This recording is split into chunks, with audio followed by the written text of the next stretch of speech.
What's up, bikers, and welcome to episode 3 of Couch to Fit for Racing, where we teach you the basics of fitness, movement, and strength training so that you can start your fitness journey to help you be a better mountain biker. If you haven't seen episode 1 and 2, then you should start there if you're not experienced in the gym. If you have seen them, this is the final episode where we're going to add a little bit more capacity work and technical movements.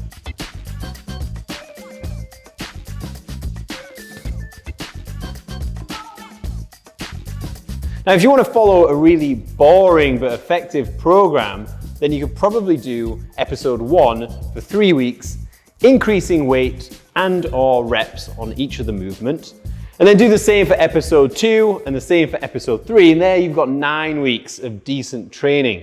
By the end of that, you should really be ready for something a little more exciting, a little bit more holistic. So visit fitforracing.com, where you can sign up for a discipline-specific training program for your mountain bike needs. I'll see you there. Or continue, and I'll continue seeing you here.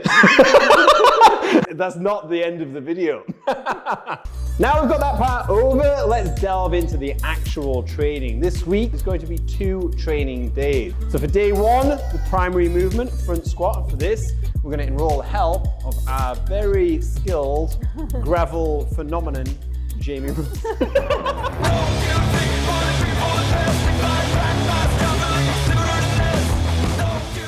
The front squat is a little bit more technically difficult than the back squat. So first of all, if you can get this position where the elbows are all the way through, the bar's in contact with the shoulder and not the collarbone, and there all of the weight is on the shoulder and the fingers are there just to support the bar but not take any load. Once you can stand up in that position, then you should be good to go on the front squat. Obviously, if you haven't seen any of the previous videos, the squat mechanics are very important to establish on a foundational movement like the goblet squat in episode 1. So visit that first before doing any of this with load on something that might compromise the spinal integrity. If you struggle with that, then there's a possibility that you could have a cross-armed position, which is going to add a little less stability on the bar. So you might feel a little wobbly as you go down, but it is a good substitute if you have wrist issues.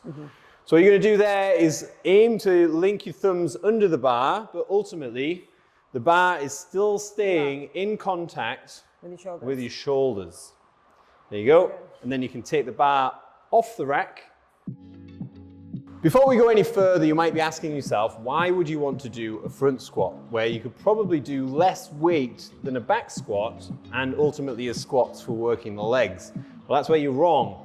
We want the front squat to also work the core to stabilize, and by putting the weight forwards, gets an even more vertical torso where you can sit between your hips like we talked about in episode 1, therefore working more of the quads than a back squat.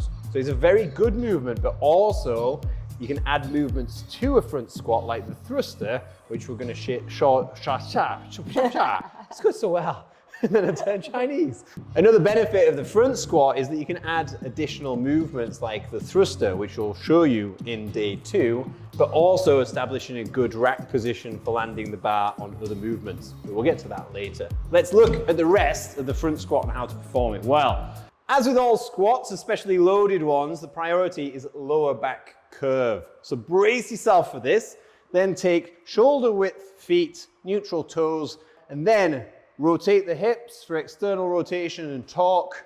Then you can start descending to aim to get as low as you can whilst maintaining your back position, and then stand back up.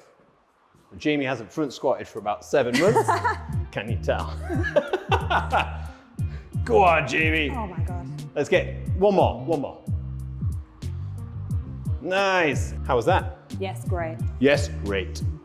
So as you can see from the mechanics of the squat that it's slightly different from the back squat. There are benefits to the front squat in a program, but only if you can do it safely and effectively. Let's go on to the superset, the actual workout part.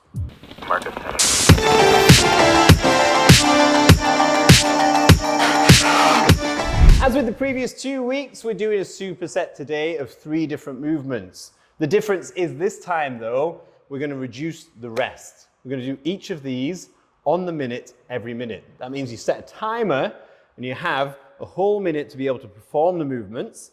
And then if you do it within the minute, you have the rest of the minute to rest before starting on the next. The movements are double kettlebell sumo deadlift, archer push-up, and bike.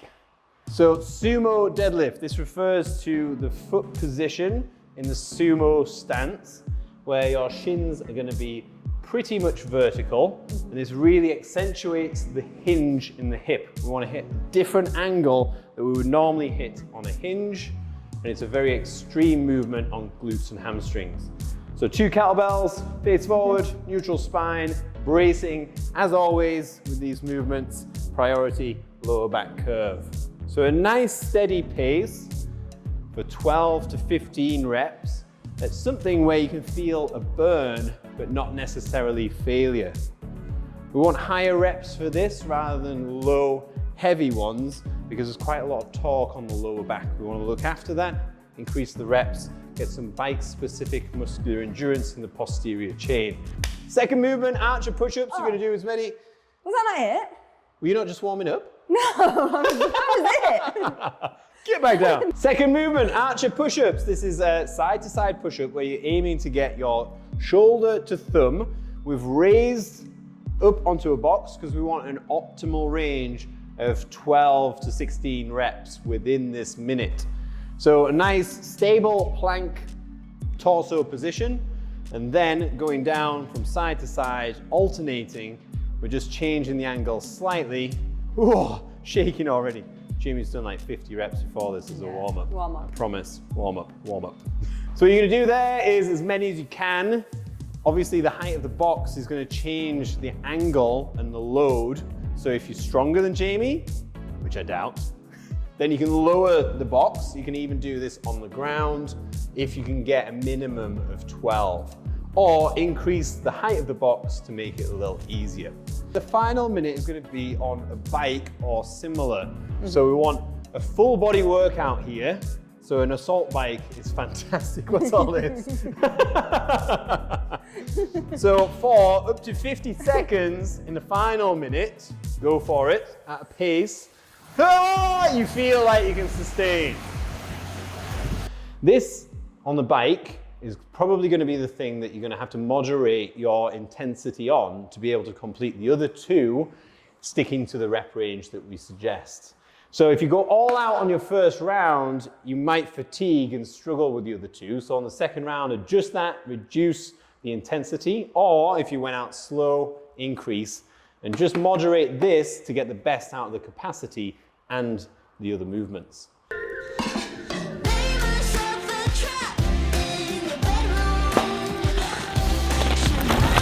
As I keep saying, a training day is not complete without working your core. This one is a good bang for buck movement, and one that is going to hit the upper mid back, which we haven't actually worked until now on this day. So it's going to be a side plank, which we love, obliques turned on, stabilizing the midline, and then from there, simply rowing, squeezing the shoulder blade at the back whilst maintaining that side plank position. It adds resistance to rotation, which will help you ride, and hits that body part that we haven't yet hit in this day's training. So 3 to 5 times each side. You get 15 to 20 reps depending on the weight of the band. And then we're going to do day 2. Left it to the bank like ha ha ha ha. Go. Left it to the bank like. Day 2, the primary movement, is the most technical in this series. It's the dirty clean. It's a variation of an Olympic lift, which can be very good for mountain bikers, particularly for speed and power. However, there's a lot of technique involved. So what we're doing is we're reducing the technique elements to it. By doing that, we're creating an inefficient movement, which is actually good for muscle recruitment. So the dirty clean looks like this. Go for it, Jamie. Easy. What we've got here is almost a stiff leg deadlift and turning over the bar to almost a front rack position. So I'm saying almost because let's go down to the stiff leg deadlift position. Vertical shins here gets the most out of the hinge. By putting velocity into the bar to get up onto the shoulder, we're making the most out of glutes and hamstrings, core stability, go, bah, with power. If you did the front squat and you got a really good front rack on day one, you can lift the bar up and land on your shoulder. This would be a little bit more like a traditional Olympic lifting clean. Go for that. Nice, fast elbows.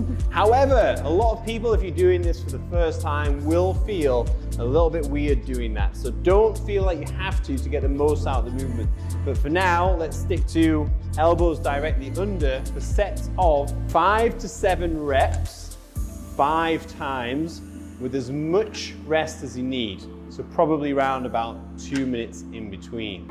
I know what you need, I would bleed for you, but you're taking so. Today's workout or superset is a little different again. It's on the minute every minute, made up of thrusters, pull-ups, and burpees. Let's take a look at the thruster.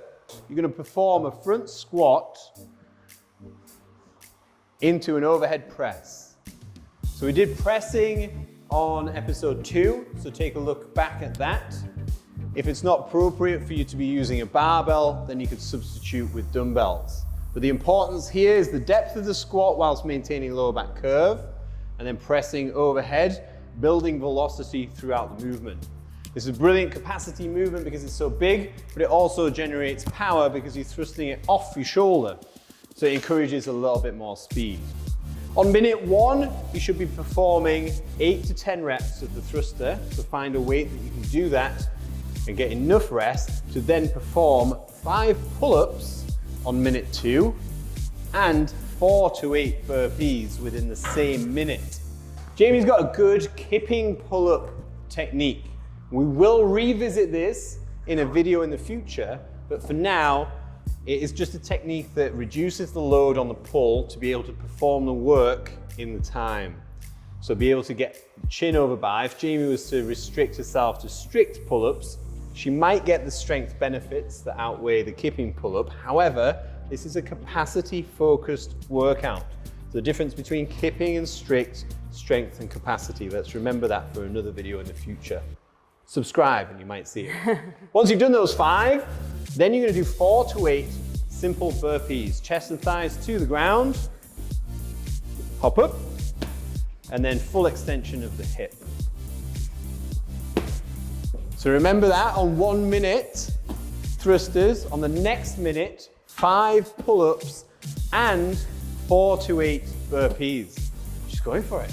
Oh. Did you do all 8? I don't know. Recount. You're just yapping. So what we have there is a quad dominant plus pushing movement, and then we have a pulling upper body and quite a hinge burpee, all capacity based, going around the whole body to build a good foundation of movement. So none of these might look specifically mountain bike focused, but in this series what we're doing is building foundations. So then we're closer to actual season prep, or more of the specifics that you're missing on the bike, then we can add those in. Foundations first, do those well, then you can add all the fancy shit.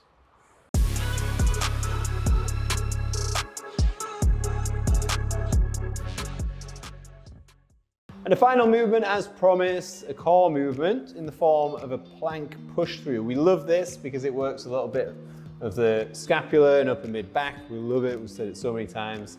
But also resistance to rotation. So normally in a plank, it's benefits to the core just in an isometric way. This way we get a little extra because we like to give you bang for buck training. You get more out of your time so you can spend more time on the bike. So once you've got a weight outside of your left hand, take it with your right underneath, pull it through, as the name suggests, a plank pull through or pass through. And you can really test yourself with the weight. It's surprising how much you can do. You can reach it further to add difficulty or increase the weight. And the suggestion here is 5 rounds of 40 seconds of work and 20 seconds of rest. But you can play around with that.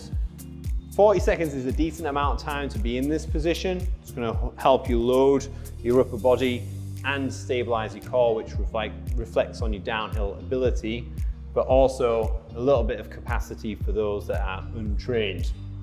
If you are untrained, get trained with Fit for Racing. And that's it for this 3-part series. If you haven't checked out the others, go and check those out, but subscribe because there will be more in the future. There's loads in there that we didn't cover, like capacity, mobility, bike specific, speed, power, and all the things that are going to help you be a better mountain biker. If you want to skip a bit though and not wait for the future videos, go to fitforracing.com and just subscribe to a program. If you don't like it, we'll give you a free refund. Just email me, Johnny, your program's shit. I'll send you a refund. Say sorry, maybe send you a t-shirt or something. But not many people do that because it is really, really good. Yeah, Jamie's nodding. Yeah. Check it out yourself and I'll see you there. Peace.